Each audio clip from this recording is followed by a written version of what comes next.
வேதா ஆதிக்கிட்ட சொல்கிறாங்க, இங்கே பாரு நீ தான் தப்பு பண்ணியிருக்கன்னு எனக்கு தெரியும், கண்டிப்பாக அதை நான் இன்னும் 3 நாளில் நிரூபித்து விக்ரமை நான் வெளியே கூட்டிகிட்டு வரேன், பார்க்குறியா நீ அப்படின்னு சொல்லிட்டு வேதா சொல்கிறாங்க. அதை கேட்டோடனே பயங்கரமாக கோவம் வருது ஆதிக்கு.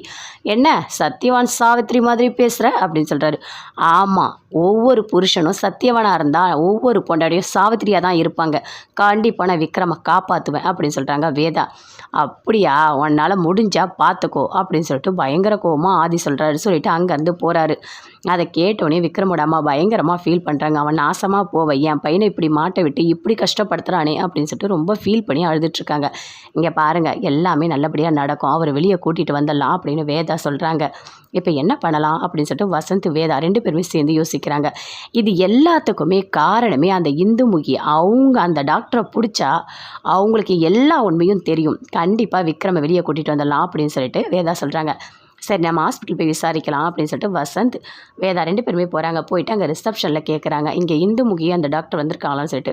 இல்லையே மேடம், அவங்க இன்றைக்கி வரவே இல்லையே, அவங்க இன்றைக்கி லீவு அப்படின்னு சொல்கிறாங்க. ஓ லீவா, இல்லை ரொம்ப எமர்ஜென்சி அப்படின்னு வேதா சொல்கிறாங்க. இல்லை அவங்க வரல அப்படின்னு சொல்கிறாங்க. அங்கேருந்து வெளியே வராங்க வேதா. அப்போ வசந்த் கேட்குறாரு, என்ன ஆச்சு, என்ன சொன்னாங்க அப்படின்னு சொல்லிட்டு. அவங்க வரவே இல்லையா, லீவா அப்படின்னு சொல்கிறாங்க. ஓ இப்போ என்ன பண்ணலாம், சரி இருங்க நான் வரேன், நான் போகிறேன் அப்படின்னு சொல்லிட்டு வசந்த் வேகமாக வராரு. என்ன இது ஹாஸ்பிட்டலா, இங்கே இந்துமுகி இருக்காங்களா? இல்லை சார், அவங்க இன்றைக்கி லீவு அப்படின்னு சொல்கிறாங்க ரிசப்ஷனில். என்ன லீவா, நான் வந்து க்ரைம் டிபார்ட்மெண்ட்லேருந்து வந்திருக்கேன், இப்போ அவங்களோட அட்ரஸ் வேணும் அப்படின்னு சொல்லிட்டு கேட்குறாரு. தரீங்களா இல்லை மேல் இடத்துக்கு நான் கம்ப்ளைண்ட் பண்ணவா அப்படின்னு சொல்லிட்டு. இருங்க நான் தரேன் அப்படின்னு சொல்லிட்டு ரிசப்ஷனில் அந்த அட்ரஸ் தராங்க. அந்த அட்ரஸை வாங்கிட்டு போகிறாங்க. போயிட்டு வேதா வசந்த் 2 பேருமே எல்லாருக்கிட்டையுமே கேட்குறாங்க அந்த அட்ரஸை. தேடி தேடி ரொம்ப முடியாமல் வேதா போயிட்டு ஒரு இடத்துல போய் ஒரு கோயிலில் அப்படி பார்க்குறாங்க. என்ன உன்னை பார்த்துட்டு உங்ககிட்ட எதுவுமே நான் வரேன்னு கேட்கலன்னு பார்க்குறியா, எல்லாமே நீ தானே தந்த, விக்ரமே எனக்கு நீ தந்த, தன்வியை கொடுத்த, எல்லாமே நீ பண்ண, இப்போது விக்ரமை இந்த மாதிரி ஒரு கஷ்டத்துலேயும் நீ மாட்ட விட்டுருக்க. அது மட்டும் இல்லை, அவர் எந்த தப்புமே பண்ணலன்னு எனக்கு தெரியும், ஆனால் உனக்கும் தெரியும், எப்படியாவது நான் நிரூபிக்கணும், அதுக்கு எனக்கு உதவி பண்ணு அப்படின்னு சொல்லிட்டு அப்படியே அந்த கோயிலாண்டியே படுத்துட்டாங்க.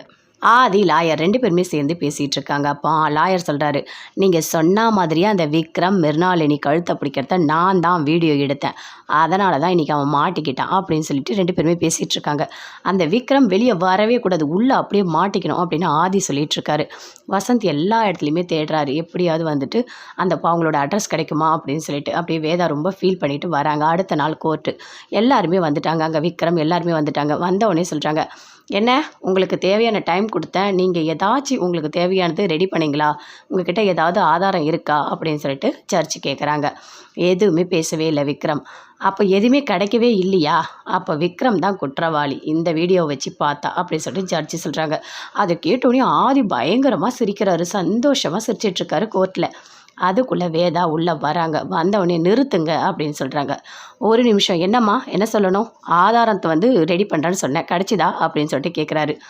ஆமாம், என்கிட்ட ஒரு ஆதாரம் கிடச்சிருக்கு அப்படின்னு வேதா சொல்கிறாங்க. அதை கேட்டோன்னே ஆதி பயங்கரமாக ஷாக் ஆகுறாரு. சுற்றி இருக்க எல்லாருமே பார்க்குறாங்க, விக்ரம் எல்லாருமே பார்க்குறாங்க.